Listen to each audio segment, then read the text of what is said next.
Step back for a moment and consider the nature of what we call reality, not the grand cosmic reality of the universe, but the personal, intimate reality you experience every day, the one built from the sum of your perceptions, thoughts, and conclusions. How much of it is truly yours? How much of what you believe to be self-evident was shaped by forces outside your awareness? Misdirection is not just a tool of illusionists or manipulators. It is a fundamental principle of cognition. Every observation you make is shaped by where your attention is guided, what information you are given, and how your mind organizes that information into meaning.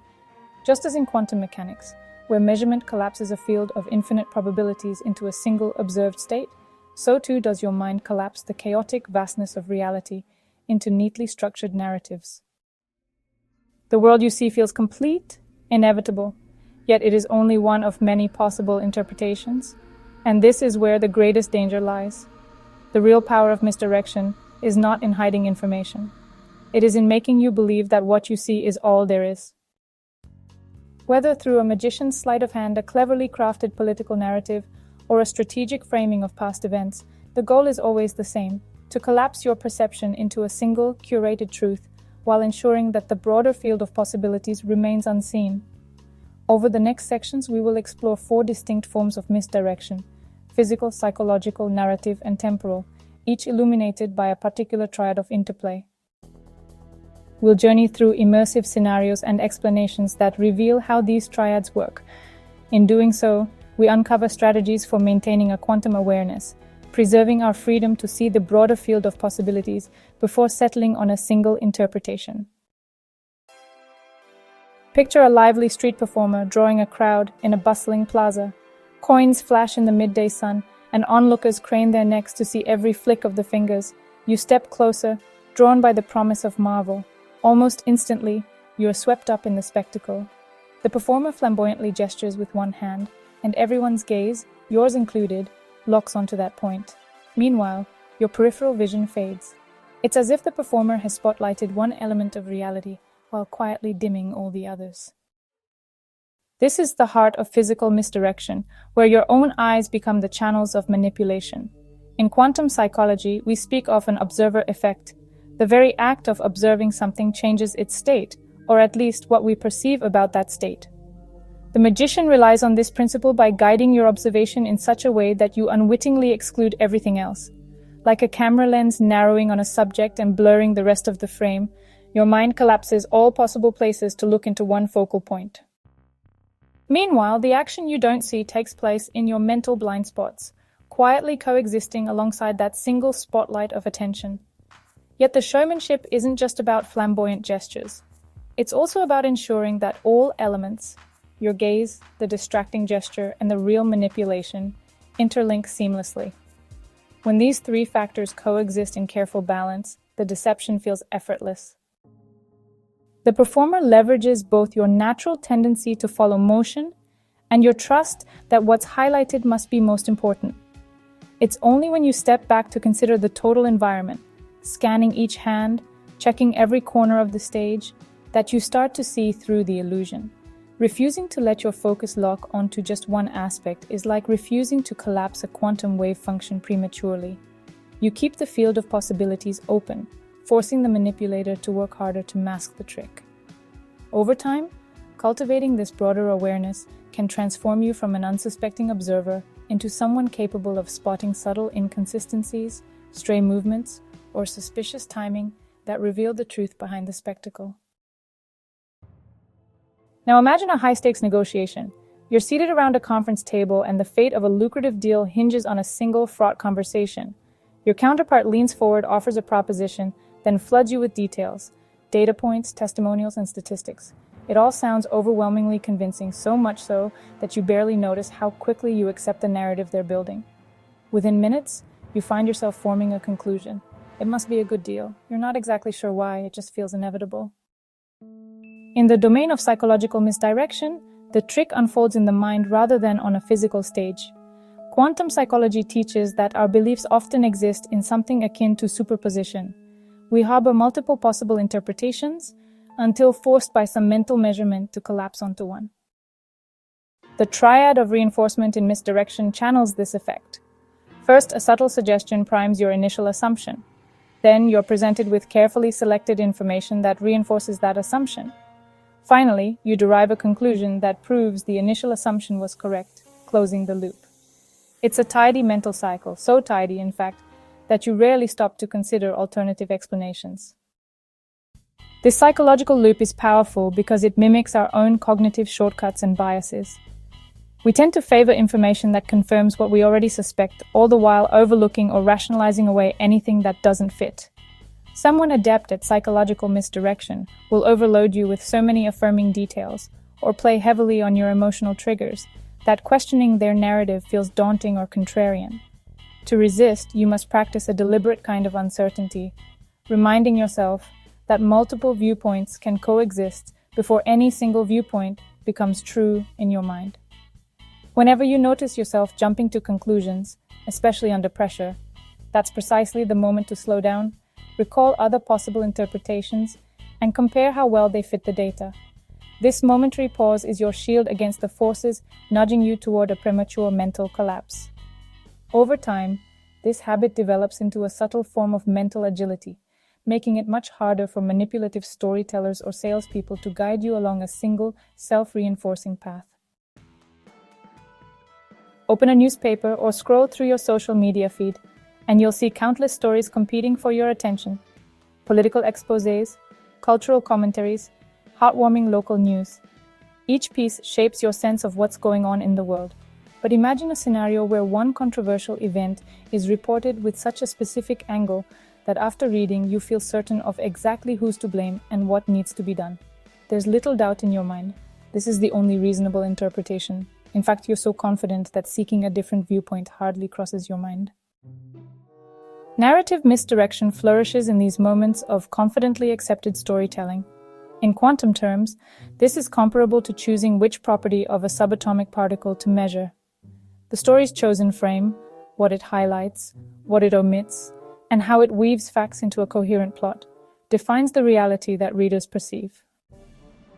When a narrative converges all details into a single, compelling storyline, alternative angles slip quietly into the background. Just as entangled particles share states, the carefully assembled details and omissions become entangled within that one overarching interpretation. Because everything fits together so neatly, it feels as though it must be the whole truth. Yet it's exactly when a story feels neat and inevitable that we should pause. Sometimes a narrative's unspoken power comes from carefully leaving out any contradictory voices or context. Those omissions give the provided details an outsized significance. Recognizing this tactic begins with spotting what isn't there. If an article or report provokes a strong emotional response, outrage, indignation, triumph, without acknowledging any complexity or ambiguity, that's a sign the convergent framing may be guiding you toward one definitive conclusion. To counteract this, make a habit of seeking multiple sources, stepping outside of an emotionally charged perspective, and hunting for missing puzzle pieces.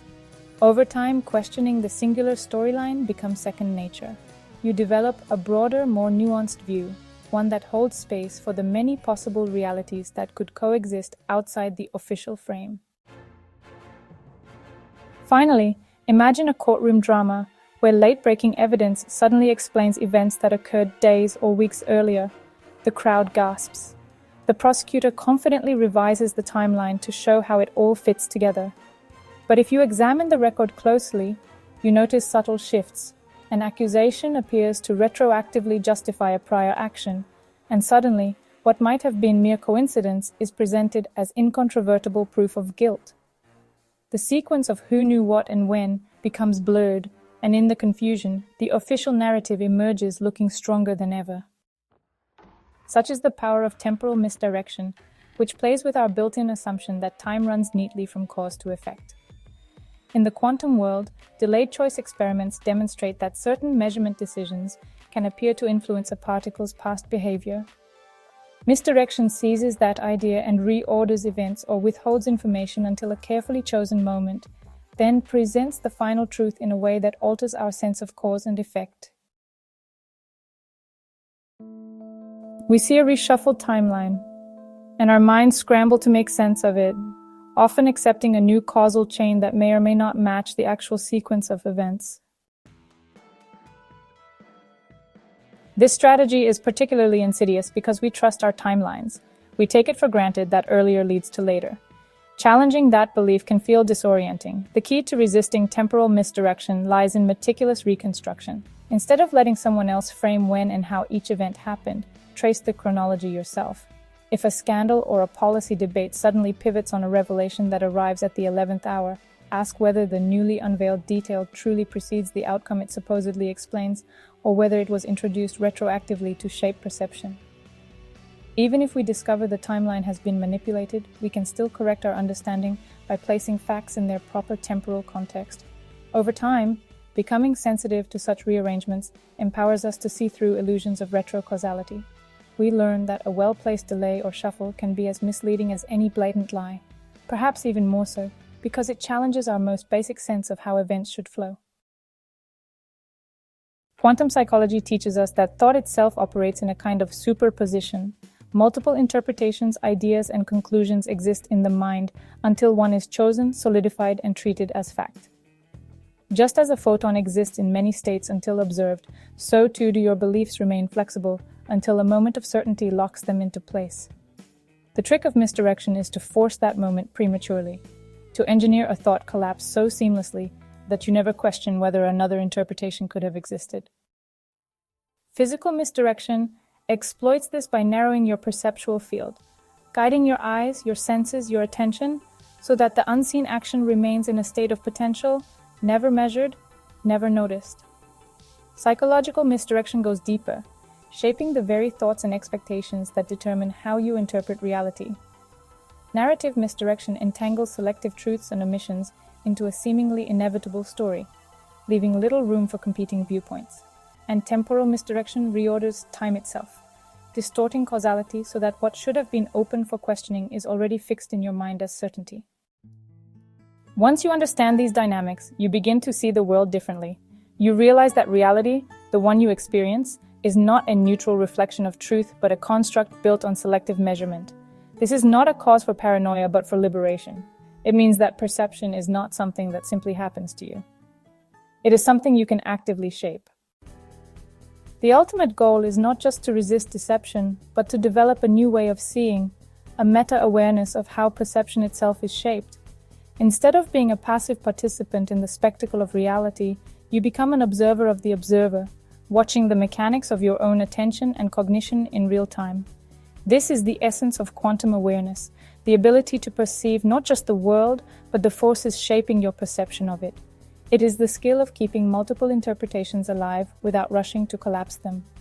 It is the discipline of questioning frames, reconstructing timelines, and challenging the mechanisms that direct focus. And most importantly, it is the realization that reality as you know it is always more complex than it first appears. The world is full of illusion, not just in the hands of tricksters, but in the structures of power, the narratives we consume, and the unconscious biases that guide our own thinking. But illusions lose their power when they are seen for what they are. Once you recognize the game, you can step outside of it. And when you do, you will not just see the world more clearly. You will see the very act of seeing itself.